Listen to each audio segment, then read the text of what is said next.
Welcome to What is Going for new thought from the edge of Each week on OMTimes flagship radio show, veteran broadcaster, author, and media consultant Sandie conducts thought-provoking interviews with inspirational authors, artists, musicians, scientists, speakers, and filmmakers who are working at the point where spirituality and science meet consciousness at the very edge of Here is your host, Sandie Sedgbeer. Hello. Tonight's guest is a motivational speaker, a life coach, and a spiritual activist who in less than a decade has pretty much cornered the market as the go-to spiritual guru to the next generation. She's the author of several New York Times best-selling books, including May Cause Miracles, Spirit Junkie, The Universe Has Your Back, and Judgment Detox. And tonight, she joins us to talk about her latest book, Super Attractor, Methods for Manifesting a Life Beyond Your Wildest Dreams. Gabrielle Bernstein, welcome. Thank you. Thank you for having me. Gabrielle, as a child, you were highly intuitive. You believed in angels and fairies. Your mum was a devotee of Guru Mai. You grew up visiting ashrams and meditating. You read Wayne Dyer in high school. So spirituality has always been a part of your life. And yet, you also say that the first 25 years of your life you spent in a bit of a negative mindset, always looking for something outside of yourself to make you happy.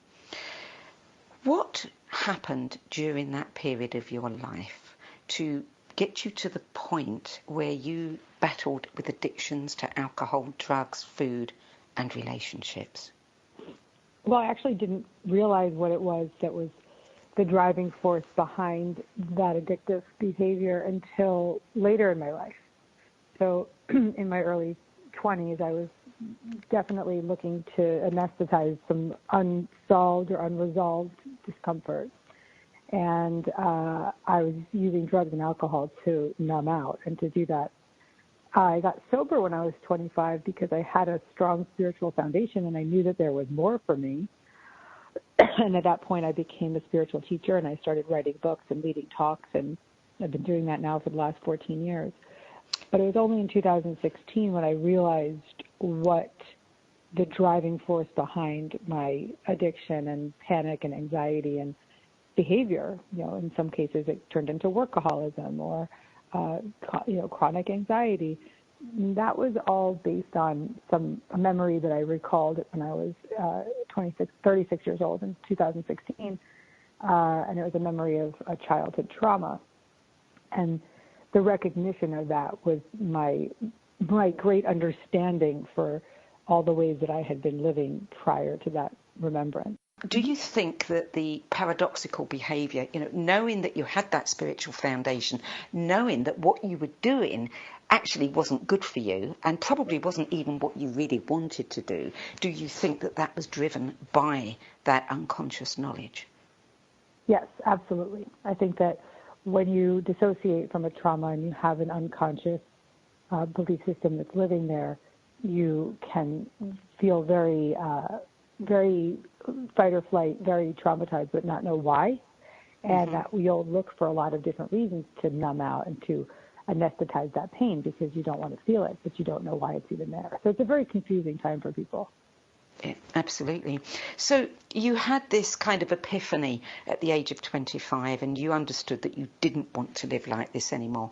But having the epiphany and then turning your life around doesn't happen overnight. And it's said that the first step is the hardest. What was your first, your second and your third steps? What did you actually do to start turning things around? When I got sober or later in life? When you got sober? When I got sober, the first step was to really admit my powerlessness and see that I was definitely struggling and accept that and honor that. And then I allowed myself to be humble, to be guided, and to follow a group program, very profound guidance that we can. Who at that time of your life was the most helpful to you in turning your life around? Probably my best friend, Michaela. She is my closest friend. she's like a sister to me. I think just being and having a friend that believed in me and was going to have fun with me but not drink, that kind of friend, was very, very, very helpful to have as I stepped into being a sober woman at such a young age. Having a close friend was probably imperative. At what point did you realise that you actually wanted to share your experience and share what you'd learned with other people? Very quickly into my recovery. Probably within a few months of getting sober, I was talking about it very publicly, and started to, within 6 months, probably started putting on talks and sharing my recovery and sharing my experience and giving people, and sharing the methods and the spiritual lessons that I was learning, but in a different way, like in a more modern, unique, young way. I was 25, so it was coming out of me in a different lexicon.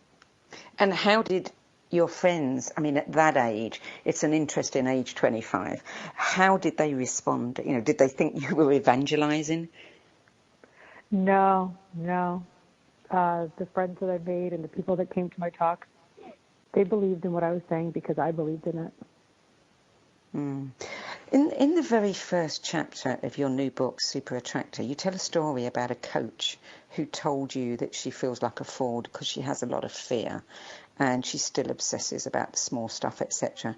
And you responded to that by confessing that here you were writing your 7th spiritual book and you're still a head case. Mm-hmm. You are quite open about your failings and your, the moments when you don't quite make it to that level that you would like to always be at. Is this something that, you're naturally a sharer, or is it something that you do because you think by sharing, your failings with others, it helps them cope better with their own? Both. I'm naturally a sharer. It feels a lot more comfortable to me to be authentic, and I wouldn't be able to stand there and say, well, one day you'll get there, I wouldn't be able to pretend that I was anything but the exact woman that I am in the moment. But at the same time, I think it also is extremely beneficial for a reader or an audience member to see that they are not alone. So I have been very open and vocal and verbal about the struggles that I've had so that people don't feel that shame. Because I believe when you see somebody speaking openly about shameful topics, but when they stand in their recovery from that shame, it gives the viewer or the reader permission to release their shame too. I've been saying lately that I feel like I'm a shame shifter, and I really stand behind that. Yes, yeah. Well, I think as Brené Brown has, shown us so beautifully, vulnerability is really important, isn't it? If we can be vulnerable, it gives others permission too. That's right. That's exactly right. Mm-hmm. So it's clear from the success of your books that after decades of being dismissed as New Age psychobabble or just plain old woo-woo, spirituality has definitely reached a tipping point and gone mainstream. Yep. Don't take this the wrong way, but the principles and the concepts and the ideas that you teach are not new, and you share this openly. They're not new at all. No, not at all. But what do you think, there have been so many people trying to move who are very excited. Consciousness is rising on the planet. People are waking up. There are many new, young spiritual teachers in the arena.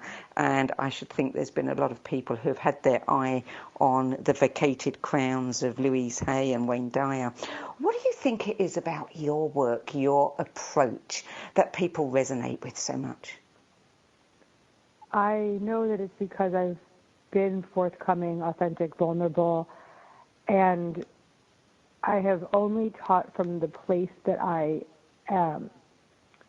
So I was never teaching from a place of full recovery and then, teaching. Each stage of my own personal growth and development has been the platform that I would teach from. So whenever I'm teaching, it's coming out where I am. I'm grounded in what I'm teaching. I'm living what I'm teaching, practicing what I'm teaching, and have a lot to stand behind. So I'm not trying to be anything I'm not. Learning as you go and sharing it too. That's right. Yeah. So do you think part of the success was that you happened to be in the right place at the right time, just as the consciousness on the planet was rising and a new generation was ready for something deeper and more meaningful than old-time religion? Or do you, looking back, see it as more purposeful than that? You know, that you had some spiritual contract or something? This has nothing, yes, this has nothing to do about right place or right time. This is what my spirit came back in this lifetime to do. And every single thing that's happened in my life is exactly as it was meant to be, so that I could do the work that I do and be the person that I am. This had nothing to do with, oh, she just was there at the right time. Yeah. You know, and that wouldn't have worked anyway. You know, like I was just like hit the right moment. I wouldn't have been sustainable. I wouldn't still be talking to you now. It's so refreshing to hear someone say, someone of your age and someone who's talking to the younger audience that you are, that, you know, this was purposeful. This is what I was meant to do. This is what I came back to do, because there are so many older people who have been in this arena for a long time who haven't been able to say those words openly. Yeah, you know, I think that everyone that teaches, they teach from their own beliefs and their own faith. And my faith is that my spirit chose this, and that it's my commitment in this lifetime to rid shame, to really help people release shame, to help people, to help crowd people open to a spiritual connection, and to be a guide in a way that will touch people on a very heartfelt level, so that they can really feel inspired and moved to grow. And I don't have any doubt in my mind that that's what I came here to do. Oprah Winfrey gave you the sobriquet of next generation thought leader. Is that how you see yourself? Yes. You do. You know, one of the things I like about you, I've watched quite a few videos of you, is that you don't, you know, you're not, you have humility, but you don't have false modesty, and you're also not arrogant. I'm sure you've heard this before. You say it like it is. Yes. Yeah, absolutely. Let me just ask you about some of the things that you talk about in Super Attractor. You talk about people beginning their journey, and that there are 5 principles to follow. Can you tell us what those principles are? When you're beginning your spiritual path? Yes. I'm not even remembering what you're talking about from Super Attractor. Can you believe that? Well, they're probably things that you teach all the time, I imagine. I mean, the first one is about the universe always saying yes. Yeah. Speak about that a little bit. Yeah, the universe always delivers. And the universe is always a yes for what we desire or what we don't. So even if we're in, it's all, what we're attracting is what we're aligned with. So whenever we're in a belief system of lack or fear or uncertainty, we're going to attract that into our life. And when we're in a belief system of joy, inspiration, love, and magnetism, then we're going to magnetize the things that we do want. We're going to be a super attractor. We're all super attractors, but we just forgot. So we've been misusing that magnetic energy. When we get into an energy of forcefulness or controlling or manipulating, we lose sight of the powerful magnet that we are to attract what it is that we truly want. And this book is really not a book about getting things and attracting things, but it's a book about how to feel good. Because when we begin to align with feeling good, that's when we manifest what we want rather than the things that we don't want. You know, the words energetic alignment seem to be on everyone's lips these days. I mean, I often say it myself. You can tell when somebody's aligned and you can tell when they're not. What does energetic alignment mean to you? It means that you have done whatever it takes to get closer to consciousness, that you have made a commitment to feeling good, and that you feel good and then you look for more. In this book, I mention Abraham Hicks 26 times. Mm-hmm. This book is very influenced by Abraham. And so I love what Abraham says, which is that when you're feeling good, you reach for more. And that's how we get into a sustainable alignment, is by leaning towards what feels good and then reaching for more and reaching for more. And what may feel good in the moment may be that, we're so in such despair that, blaming someone could feel better, but that's fine. Reach for more of that because it's getting you out of despair. So there's different levels of reaching for feeling good. It doesn't mean that I'm just reaching and I'm all of a sudden, perfectly joyful. It's reaching for the next best emotion, best feeling thought, and guiding yourself there. There is, you offer a simple way to, it's gone so quickly, we're already at the break. You're listening to What Is Going On. I know.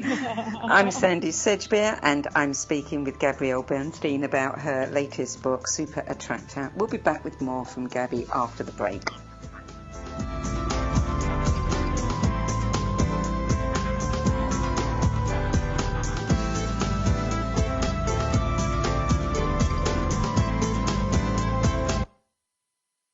The future of Internet radio is here. OMTimes Radio. IOM FM. Ascending Hearts is no ordinary dating site, but a spiritual dating site with a purpose, to link you with your soulmate. We engineer the serendipity so you can trust that you will attune with someone that has the same matching vibration as you. Ascending Hearts, the conscious dating site for the spiritually aware. Try Ascending Hearts for free. AscendingHearts.com. More than 24 million Americans have an autoimmune disorder, and that number continues to grow. I'm Sharon Saylor, and I'm one of those 24 million. To put that number in perspective, cancer affects about 9 million and heart disease up to 22 million. That's why I've brought together top experts and those thriving regardless of their diagnosis to bring you the latest, most up-to-date information. Join me, Sharon Saylor, Friday night, 7 p.m. Eastern, for the Autoimmune Hour on Life Interrupted Radio to find out how to live your life uninterrupted. I am Fidel Nsombo. I was born in a city called Bukavu in the Congo. We were a loving family, and then, boom, everything that I had disappeared in a single day. People think that when you are a refugee and they resettle you to America and all your problems are done, they don't understand that that's the beginning of everything. I was not born a refugee.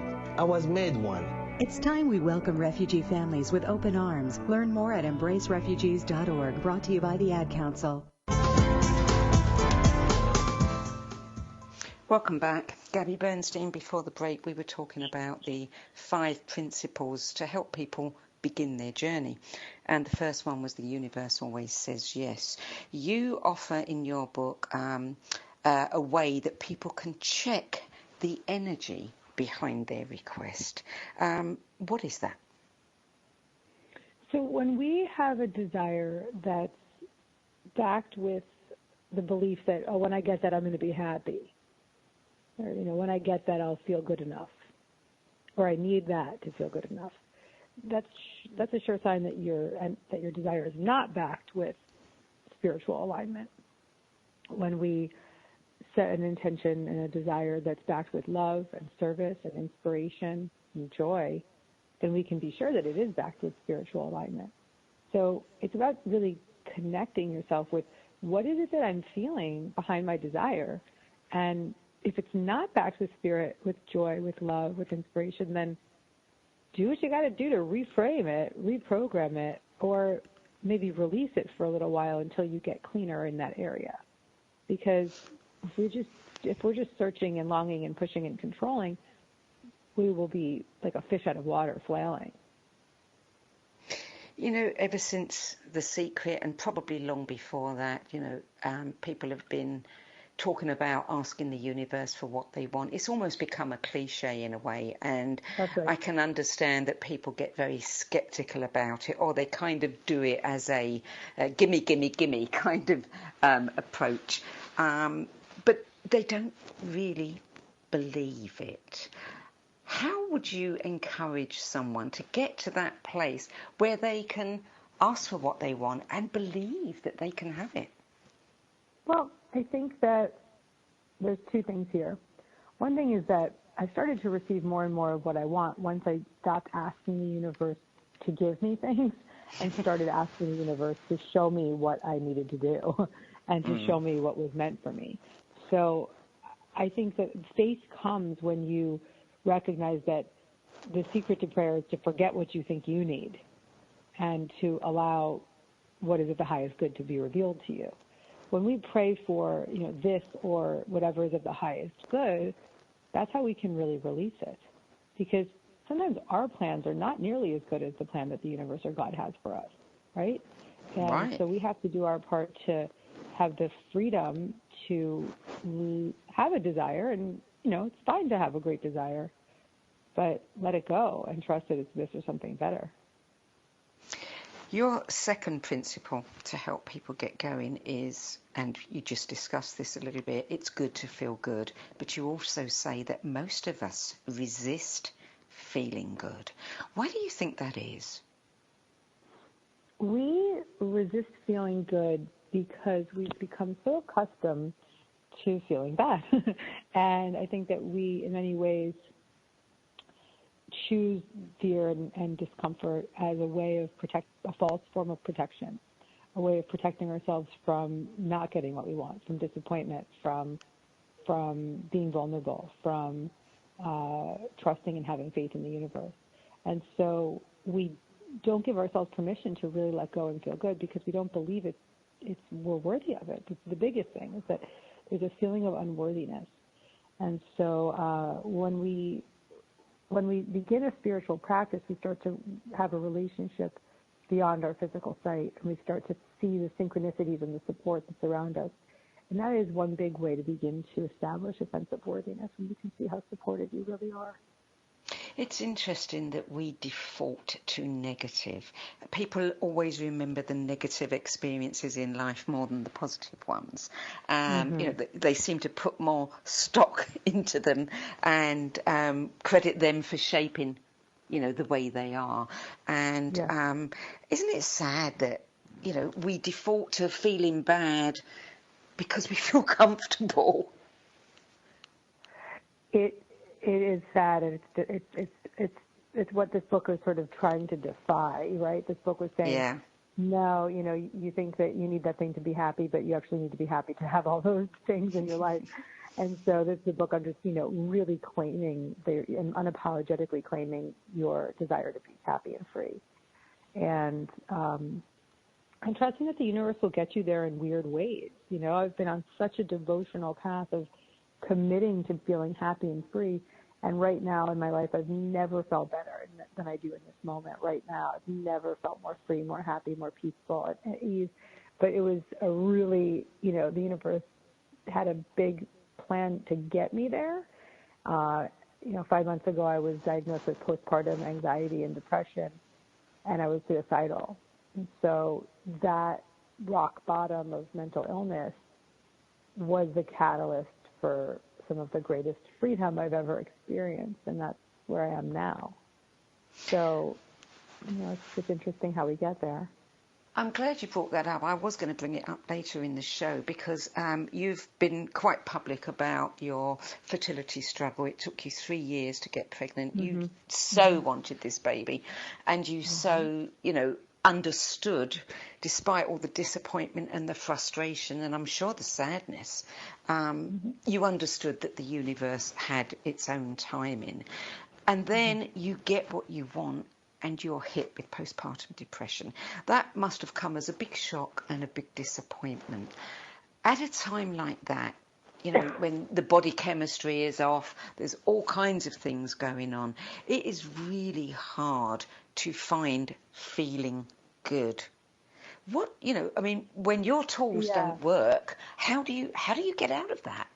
Yeah, it's a good question. So here we go. So in the book, I say the secret to feeling good is to decide to stop feeling bad. And then, that's all nice and good in like the regular scenario. But when you're in my situation where you're having a biochemical issue and you want to kill yourself, it's like you could say, well, how could I decide to stop feeling bad? Or if you're, having, a chronic illness or whatever it is, how could I decide to stop feeling bad? Well, it was my commitment to stop feeling bad that got me out. every day I would say, okay, well, I had another, hour of sleep tonight rather than last night where I didn't sleep 1 minute, right? Or I would celebrate that I had friends that were supporting me. I would continue to pray for help and just say, I know that help is on the way. I know that help is on the way. That is just a conscious commitment to deciding to stop feeling bad, just simply saying, I know that help is on the way. And so being in that commitment is what kept me connected to my faith and not giving up. And then when we have that connection to faith, we can trust that we're being guided. In my case, I was guided to my therapist just saying, your tools are not working, we have to go further. And that's where I sought psychiatric support.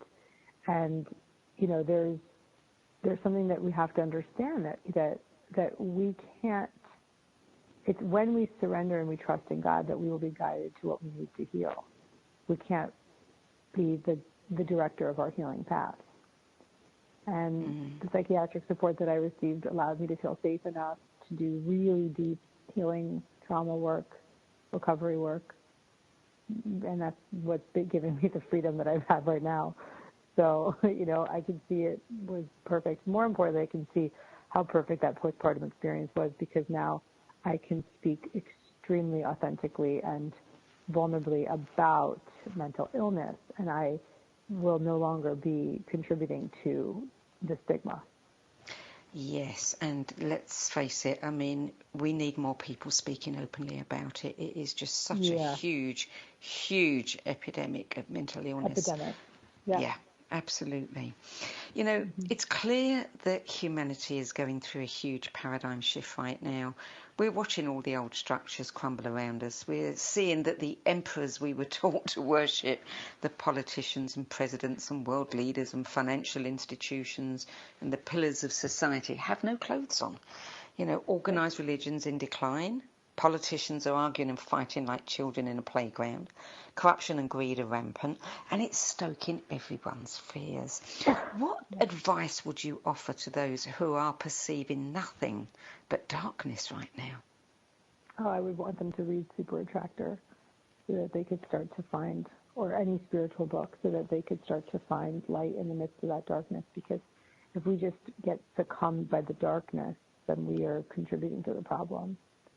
And we have to do our part to find the light. And that light doesn't come from focusing on all the negativity all the time. I'm not in any way suggesting you need to be apathetic to what's going on, but I'm saying that we have to find that joy. We have to find that inspiration, because when we start to dwell in that energy of joy and inspiration, that's when we get inspired ideas. That's when we do our part to show up. That's when we decide to run for office, or that's when we decide to donate that money. And so being in that energy is extremely important.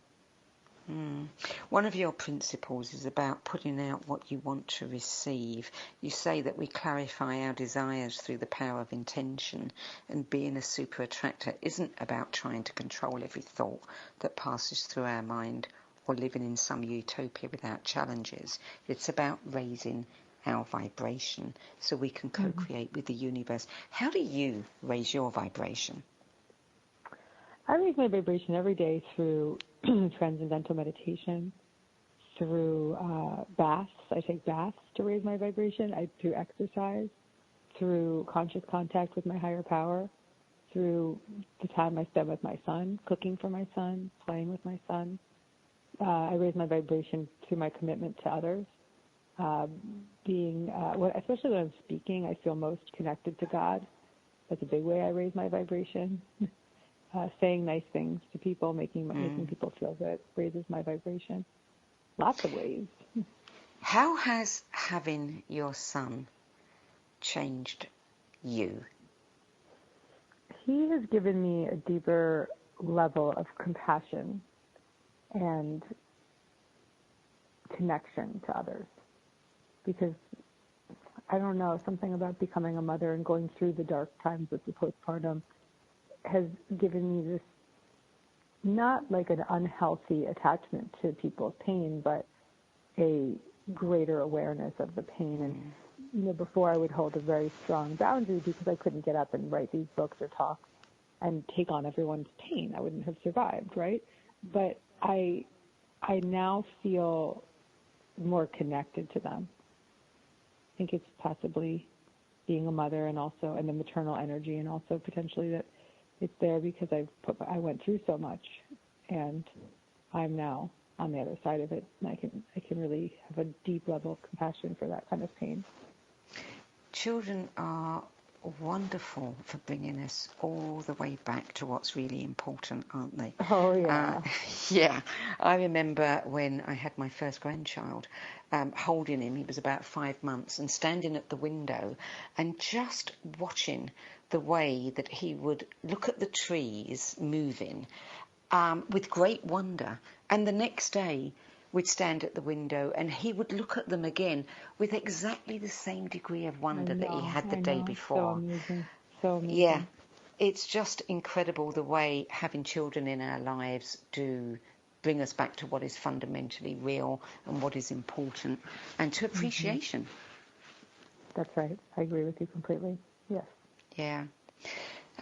Talk to me about, you talk about the universe is always guiding us to the highest good for all, and that living with positive expectations clears the path for solutions in all situations, even difficult ones. If you were faced with someone who was having a very challenging situation, I mean, you've talked about having trauma in your life. If you were confronted now with a child or an adolescent who was experiencing trauma and is not in a place to be able to see the gifts in that, because that tends to come with hindsight, what would you say to help them through this moment, this now moment of trauma? I would honor their feelings and their experience and tell them that they are safe with me. With you? That they're safe with me. Because when you're in that kind of experience, you feel shamed and unsafe. And so honoring that experience. If ever anyone comes to you, whoever's listening, and admits to trauma, never ever deny it. Don't question them, because that's where the shame comes, right? Absolutely. Yeah, make them wrong. Yeah. You cannot make somebody wrong. And then do whatever you can to help them feel safe. Don't contribute to the shame. I'm curious to know what inspired you to write this particular book at this time. I wanted to feel good. I wrote this book while I was pregnant. I just wanted to focus on feeling good and having fun. I had a really fun time being pregnant, and I just wanted to feel good. And so I wrote this book as a real good reminder of my capacity to live as a super attractor. Is that what, the motivation for all of your books? At that moment in time, you are wanting something, and the book that you're writing gives that to you? That's correct, yes. I'm writing what I need. I used to think I wrote my books for my audience. I wrote my books for myself. Yeah, well, I think we do, yeah. It's all about us, isn't it? What inspired you to write the first one, then? Oh, I wanted to really expand the spiritual lexicon for the next generation of seekers. And I wanted to speak openly about what I believed was true. And that's why I wrote my first book. And when you wrote it, did you write it with the intention of getting it published, or was it something you just wanted to do for yourself? No, I was working to get it published. That's right. I actually didn't write it until I sold it. I wrote a proposal, and it took me a little while, 2 years or so, to sell it, and then I sold the book, and then I wrote it. Because I'm sure that when people read your books, I mean, I know that you're wildly popular and people flock to your events, and your work is very helpful to them, but I'm sure that some of them walk away going, yeah, but I can see how Gabby can manifest all of this, but I'm not quite sure that I can. That they, see you as somebody perhaps a little bit above them. Yeah, maybe. But I think that when I'm as open as I am about what I have gone through, they are reminded over and over again that they are no different than me and they can recognize themselves in me. If they felt that they were less than me in a severe way, it wouldn't work. I wouldn't be their teacher. They wouldn't resonate with you, yeah. Mm-hmm. Mm-hmm. Yeah. You're listening to What Is Going On. I'm Sandie Sedgbeer, and I'm speaking with spiritual activist, teacher, and New York Times best-selling author, Gabrielle Bernstein, about her life, her work, and her latest book, Super Attractor, Methods for Manifesting a Life Beyond Your Wildest Dreams. We'll be back with more from Gabby Bernstein after this break.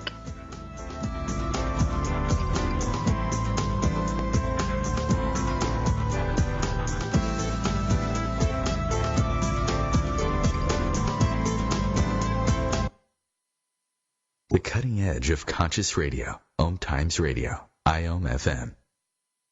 Being a radio host on IOM FM allows you to build your show on a rich platform with the power of the internet to fulfill your outreach goals and connect with a very specialized and global online audience, unlimited by time and distance. OMTimes Radio will provide you with web relevance, a recognizable conscious brand, and with the standard of excellence that has accompanied every single OMTimes endeavor. Host your show with OMTimes Radio Network. Hello, I'm Lisa Berry. Join me every Monday at 1 p.m. Eastern Time for Light on Living, a chance to see new, hear different, and feel more as I shine the spotlight on all the ways to lighten the load of life's challenges. Light on Living is your link to that new way you're looking for, that new understanding that will enhance your life, and that positive connection that will support your growth. So join me, and you'll gain insight and start to see things in a new way that motivates you. Imagine being fired because of who you love. Imagine being denied medical treatment because of who you marry. Imagine being evicted because of who you are. Millions of Americans don't have to imagine this. They have to live it. Because in 31 states, it's legal to discriminate against LGBT people. Get the facts at beyondido.org. Brought to you by the Gill Foundation and the Ad Council. Welcome back. Gabby Bernstein, in Super Attractor, you give a wealth of tools, tips, exercises, information, etc. Two in particular, I'd like for you to give us a little brief rundown on Think to Feel It and Choose Again. These two methods, I think, are incredibly powerful and valuable. So could you just run us through them? Yeah, I'll teach you the Choose Again method first because I think it really lends itself to moving into the Think It to Feel It. So Choose Again method is about noticing consciously throughout the day the fearful thoughts that we have on the loop, those stories that we replay and repurpose and speak over and over again to ourselves. And to notice that thought is the first step. And notice how that thought's making you feel. You become conscious, aware, and connected to what's going on.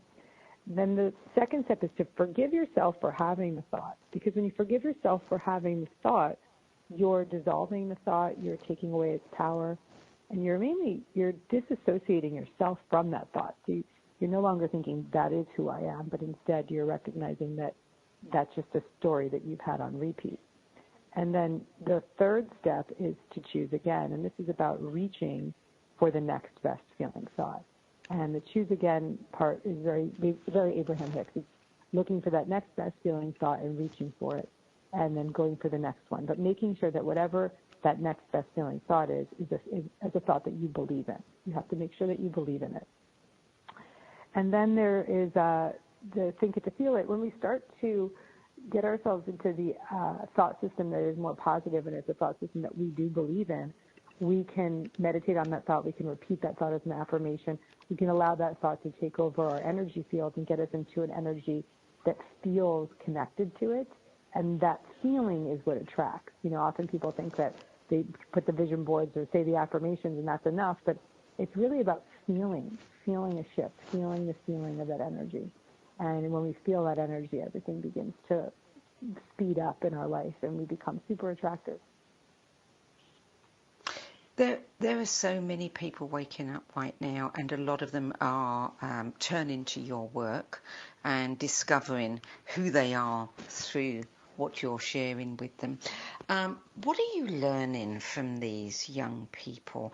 You know, I think about certainly my generation is being accused of having ruined the world for the next generation, etc., and the one after that.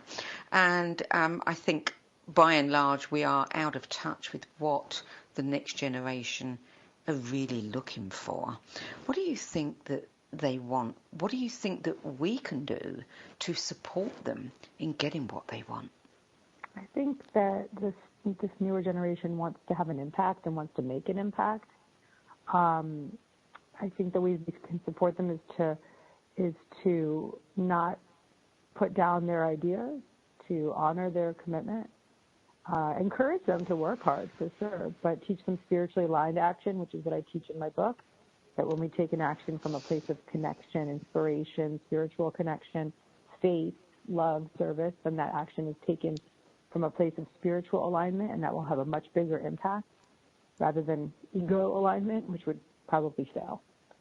So I think, teaching them how to make an impact and giving them the tools and the methods. You know, we look at what's happening in the world, as I said earlier, everything seems to be crumbling. We seem to be heading back towards dictatorship, authoritarianism, etc. And at the same time, we are seeing these incredible young people who are very action-oriented. And, they know what they want. They know the kind of world they want to live in. They know what they don't want. And, they're unashamed about rejecting some of the things that their parents and their grandparents stood for. When you look at those two sides of things that are going on, how hopeful are you that we are going to get beyond all of this chaos that is happening right now, and that your son will have a much brighter future? I am hopeful because of the spiritual awakening that's happening. That this is that spirituality is a trend, which is a good sign. It's a better sign than war being a trend. So that new global commitment to an elevated consciousness, if it's followed and stays committed, will make a big impact on the energy of the world around us. If you ask, my friend Deepak Chopra, he'd be like, the world is ending, I was with him 2 weeks ago, and he was literally just, talking about how crazy things are and how mad it is. And he's not wrong. He's not wrong. But I can't wake up every day without having a sense of faith that this is going to get better. Well, I think, from where Deepak sits, he knows a different world. He grew up in a different world, a much quieter, calmer, less technology-ruled world. The young of today don't know that world. Thank goodness in some ways, because they don't know, they can't fall into the pit that Deepak might be inclined to fall into, because they don't have anything to compare it with. How do you see your role moving forward? I mean, do you see yourself, just doing more of what you're doing, bigger audiences, or do you have some other idea for where you want to take your work in the future? I just want to keep doing more of what I'm doing. And I don't have any goals. I just want to keep showing up. And like I said, I want to let God show me what to do. And I have no goals. My intention is to serve, and I want to make as big an impact as I can in the service of others. That's really it. I really mean that. I don't want to sound like I'm saying all the right things. I really mean that. I really mean that. Well, I have to confess that before watching some videos of you, I did wonder. But what comes across is your authenticity. We can feel it in you. As I said earlier, the alignment, we know when it's there and we know when it's not. And no, you don't come across as unauthentic in any shape or form. So thank you for that, because that is exactly what needs to be modelled. There's too much inauthenticity in the world as it is, and we are seeing that. Thank goodness, in this chaotic time that we're in, we are seeing the hypocrisy. We are face to face with it all, and we have a choice to choose differently for ourselves in the future. That's right. Yep.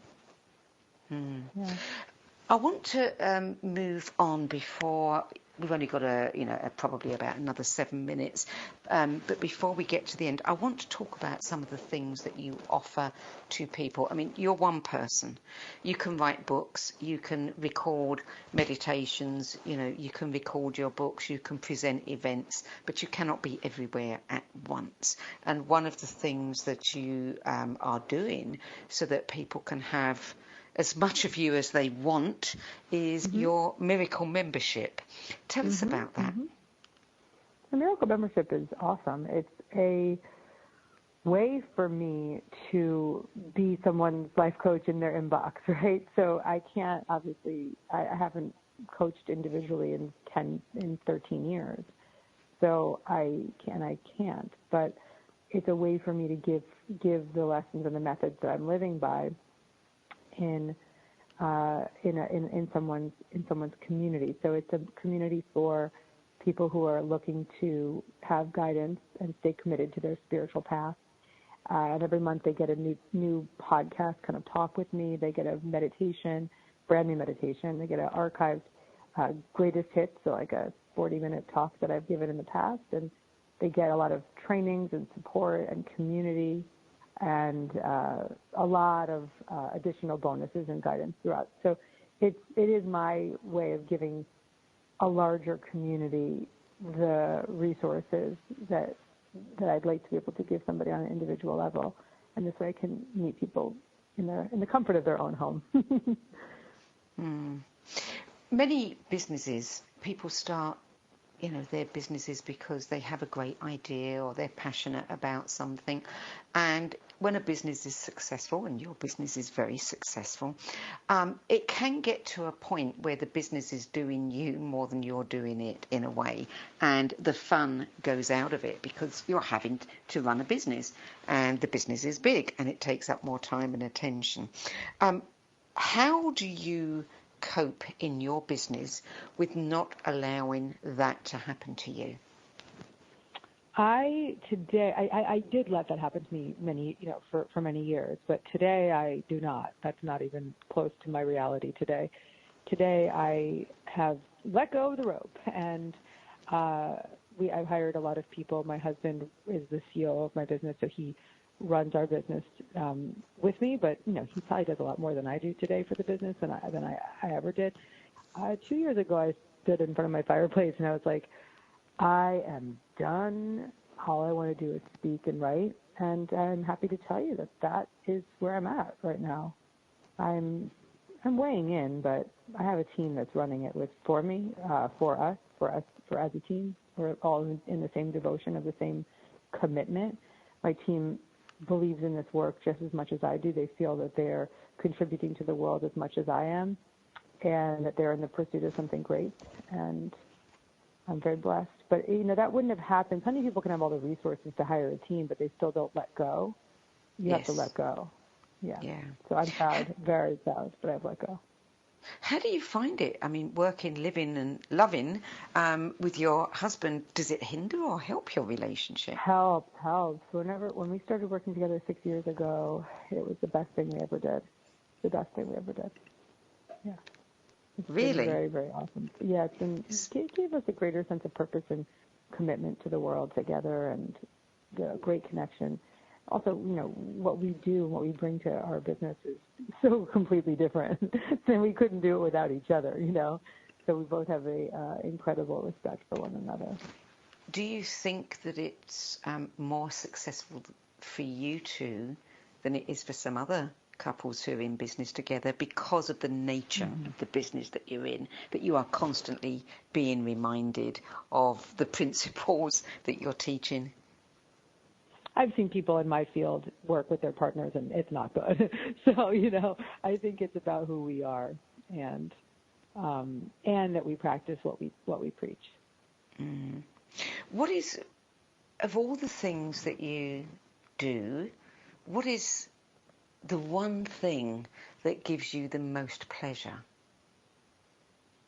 The thing that gives me the most pleasure is what I'm about to go do now, which is give my son a bath with my husband and put him to bed. That's my next move after this. Yeah. Beautiful. Before we bring the show to a close, and we have about another 3 or 4 minutes, I would like you to take us through one of the meditations in your book. Peace is in your pulse. This is a really great one. This is a meditation that is great for beginners. You can just find your pulse right now. And we would use a mantra. It's a mantra-based meditation. So you could lose the pulse part at some point if you wanted to just meditate with the mantra. But as you find the beats of your pulse, you would repeat the mantra, Sat Nam, Sat Nam. And Sat Nam means truth identified. Truth is my name. And you could keep repeating Sat Nam to the beat of your pulse. When your net line starts to detour onto something else, you just return to Sat Nam. You return to Sat Nam. And if you decide that the pulse is not for you, just repeat the mantra Sat Nam and let that be your single point of focus and continue to come back to it as a guide and a way of letting go of your thoughts and calming your nervous system. Thank you for that. If you could only offer people one piece of advice for living their best life, what would it be? Honor your feelings. Honor your feelings. Mm-hmm. That's an interesting one, because I'm not sure if people actually know how to do that. They don't. There are so many pressures on us. Yeah. Not a common theme for people. I would say that the work to honor your feelings comes when you become brave enough to feel, and when you give yourself permission to be with what's coming up for you. Because what we do is we just push it down, push it down, push it down. I'm not going to say I don't do that, but many people push it down. And that numbing out is like a pressure cooker, because eventually it'll come through. And that's what society trains us to do. Right. Because other people can't deal with, emotion or whatever it may be. So we are encouraged to stuff it all down and keep it secret. That's exactly right. That's right. Of all the books you've written, which is your favourite? There's a tie between The Universe Has Your Back and Super Attractor. Because? I think they're the books that will have the greatest impact. They were the most joyful to write. And for you? Yeah. Mm-hmm. And the next one? After that, I would say, The Universe Has Your Back and Super Attractor are a tie. And then after that, I would say Spirit Junkie, because it's helped many, many people get sober. And I'm very proud of that.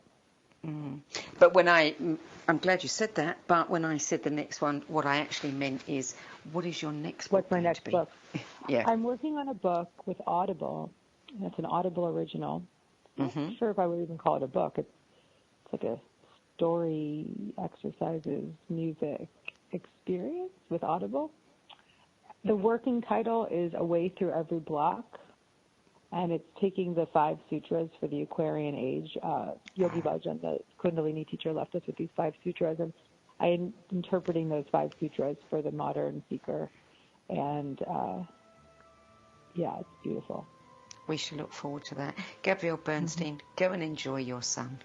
And thank you for being with us today. Beautiful interview. Thank you. Have a good night.